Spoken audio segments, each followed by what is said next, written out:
कर लो, दूसरों को सुख पहुंचा लो, नाम जप लो, भगवान का चिंतन कर लो, परलोक बना लो। इस लोक का तो कुछ जाने वाला है नहीं, तो परलोक के विषय में कभी सोचा? परमार्थ के विषय में कभी सोचा? भगवान की प्राप्ति के विषय में कभी सोचा? हम कह रहे हैं 1 अरब का तुम्हारा मकान हो, लेकिन मरोगे तो ईंट लाद के ले जाओगे क्या? शरीर भी तो नहीं जाएगा। अरबों बैंक में जमा हो, यहीं के यहीं रह जाएंगे। यार झूठी चीज के लिए क्यों इतनी बड़ी कामना करना? कामना करो तो सत्य चीज की करो, कि मुझे भगवान की प्राप्ति हो जाए, मैं सबको सुख पहुंचाऊं, मेरे द्वारा कोई पाप ना हो, मैं किसी की हिंसा ना करूं, किसी को दुख ना पहुंचाऊं। ये बातें सोचो ना।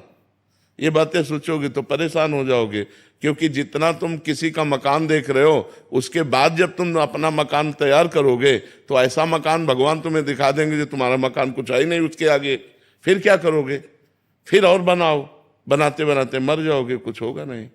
अब कितनी आयु रह गई, अपने को क्या पता अगला मिनट हमारा है कि नहीं? हमें क्या गारंटी? हमें क्या गारंटी कि अगला मिनट हमारा है? हम अगले मिनट रहेंगे कि नहीं रहेंगे, कोई गारंटी नहीं। यार ऐसी कमाई करो जो लोक परलोक सब जगह आनंद दे, वह भगवान का नाम जप करो, और जैसे भगवान रखें वैसे रह लो, और हमारा अंतिम बढ़िया बनना चाहिए। मृत्यु के विषय में तो कोई सोचता ही नहीं यार, और वो सत्य है, वो आनी है, और सब चौपट कर जानी है। हमारा मित्र, हमारी पत्नी, हमारा पुत्र, हमारा परिवार, हमारा घर, हमारा बैंक बैलेंस सब यहीं रह जाएगा। यार जब अकेले जाना है, दुनिया में लाखों का मेला जुड़ा, हंसा जब जब उड़ा तो अकेला उड़ा। यार उस समय की बात सोचो। ये क्यों? वो समय आने वाला है। अब कब आने वाला है अपने को पता नहीं। 20 साल, 10 साल, 10 मिनट, 10 सेकंड, कोई पता नहीं यार। इसलिए सोच करो तो अच्छी करो, काहे कोई ईंट पत्थर वाली सोच करो, है? अच्छी सोच करो। भगवान की कृपा से जैसे तुम्हारा निर्वाह हो रहा है वैसे कर लो, अच्छे आचरण करो, भगवान का भजन करो, किसी को दुख मत पहुंचाओ, इसी से तुम्हारा मंगल हो जाएगा। मर्जी ईंट पत्थर भी मिल जाएं और भगवान भी मिल जाएं, ऐसा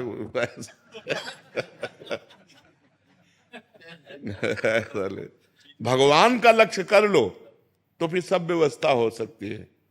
ईंट पत्थर का लक्ष्य करोगे तो भगवान नहीं मिलेंगे।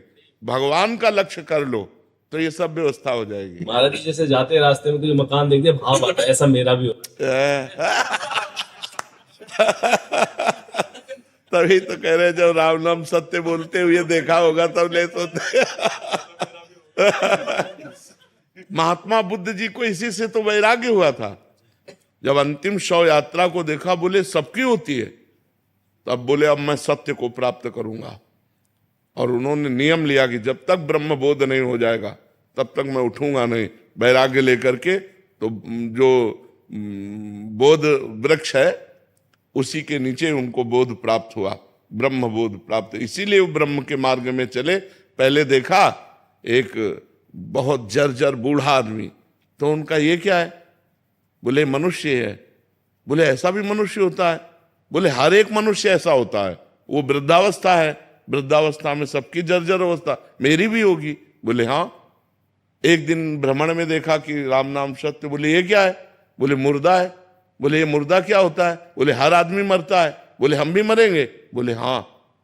तो फिर राजपाट, पत्नी, पुत्र, परिवार, ये किस काम आएगा जब मर जाएंगे? इसीलिए वो वैराग्य ले लिया, घर से भाग पड़े और फिर ब्रह्मबोध प्राप्त किया। वो तो भगवान के अवतार कहे गए। तो हम सबको चाहिए कि जैसी परिस्थिति भगवान दिए हैं उसमें हम राजी हो जाएं, और हम चाह करें उत्तम की, जो शरीर छूटने के बाद हमारे काम में आवे। क्योंकि हमारी यात्रा केवल एक शरीर तक तो है नहीं, पता नहीं 84 लाख योनियों में किस किस योनियों में जाना पड़े। तो हम चाह करें भगवान की, पूर्ति सब हो जाएगी।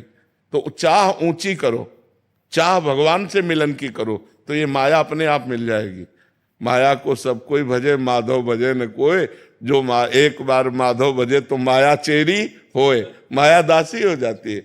हम कृष्ण कृष्ण कह के कृष्ण के लिए चले तो माया पीछे बाधा के रूप में पड़ जाती है। लो रुपया, लो भोग सामग्री लो।